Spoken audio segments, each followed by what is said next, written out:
1969, that was when it all changed. That was when we know that it started getting safer for us, that we wake up. What? That was our 1776. That was our 1776, absolutely.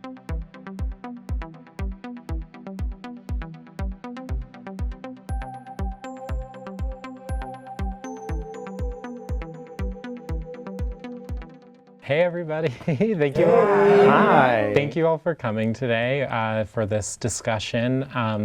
My name is Wilder Davies. I'm a reporter here at Time. And I guess to get started off, what do you think the other generation here should know about you or, your generation of people? I think for myself, when I came into this kind of activism, I was very disdainful of the people who had come before me. I didn't know and I didn't understand their history and their struggles. And what I would like to say to the younger generation is, we didn't have all the answers, we didn't do it all right, but we had a history and you're building on that history. More power to you, but turn around and smile back at us every now and again and give us a high five.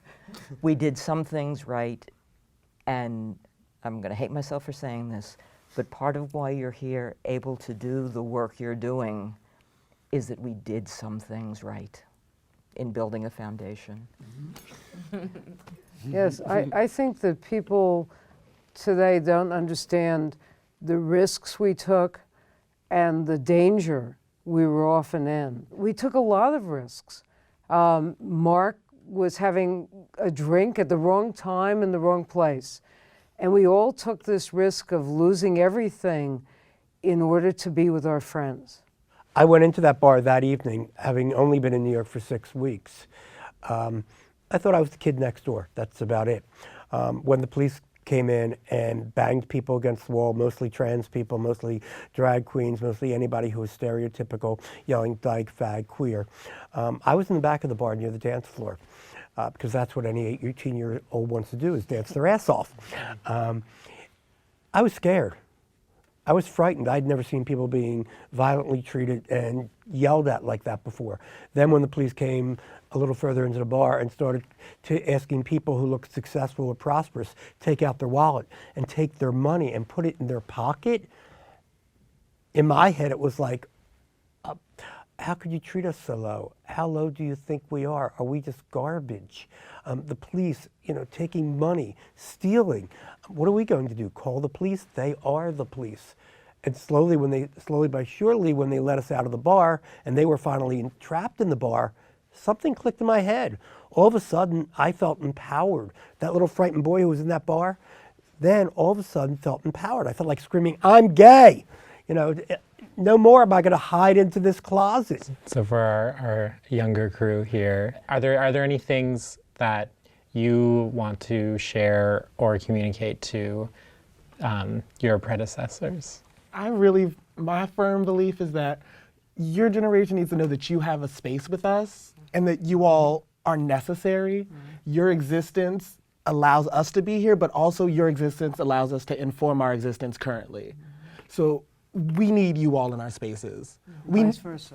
Yes, we need you all in nightclubs, protests, rallies, everywhere, because your existence is important. How about restaurants? That's it. You can show up for the happy hour, the happy hour. Everyone in there will see that they have something to learn. There's someone before them, and life continues joyously as a queer person. We continue on. It's really hard for the queer community or LGBT community, whatever term you use, to kind of refer to itself. And the terminology has changed so much in the past 50 years, like. In the past half hour. In the past half hour. I get that question a lot, when people ask, well, why are you using the word dyke? Isn't that, offensive? And I'm like, well, it's offensive when it's the wrong person calling me that. If, a cis straight man comes up to me and calls me a dyke, and I'm like, whoa, buddy, we're gonna stop right there.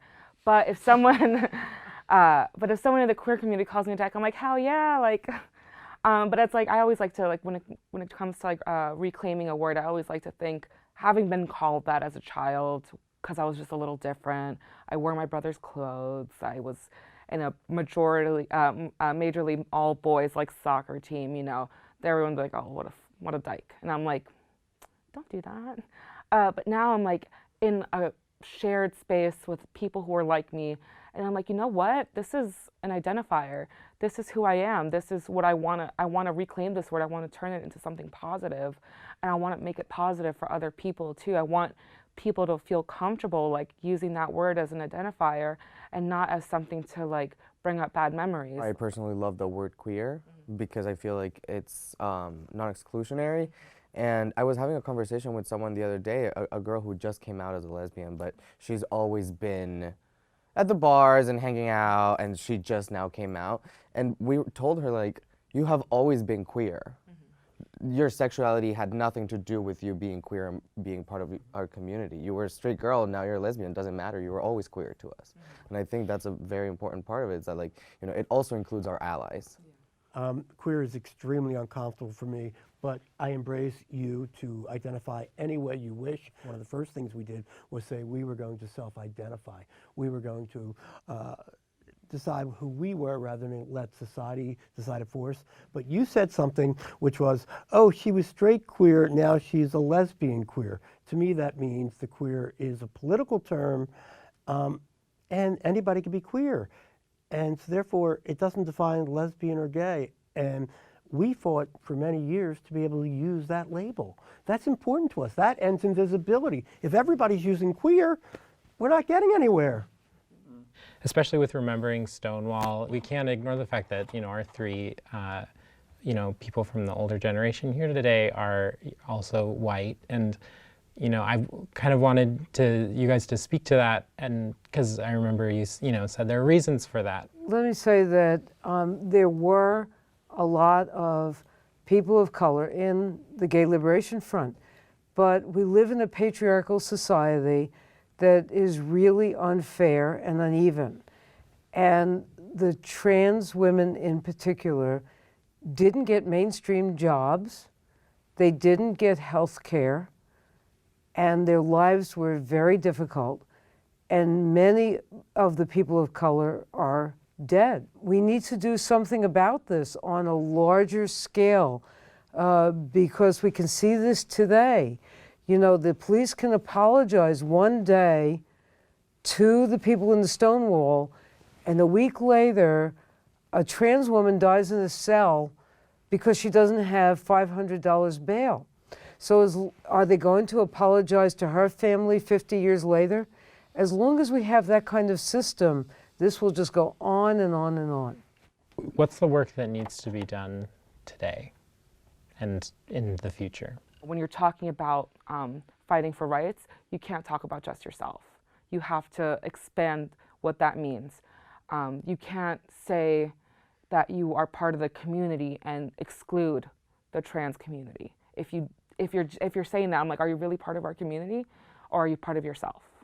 You know, I think you have to, like, you know, stop being selfish for just a second and listen. If you can look at yourself today and say you haven't done something that has helped a whole group of people, which is as easy as donating $5. There are so many different ways, because at the end of the day, even showing up at the rally isn't going to get, I'm a black trans person, that's not going to get me home safely at the end of the night. I'm not going to be getting home safely because of thoughts and prayers. And on top of it, at the end of the day, walking around in cis places, queer spaces, all these different environments, and still finding that, like, queer people will misgender me and straight people.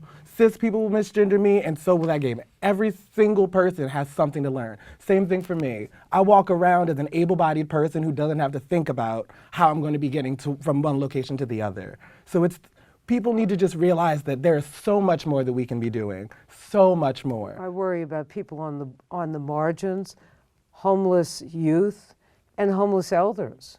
And particularly, I'm in contact with a number of people who were in our struggle, who dedicated their whole lives to a revolution that never came, and they have no resources to take care of themselves now.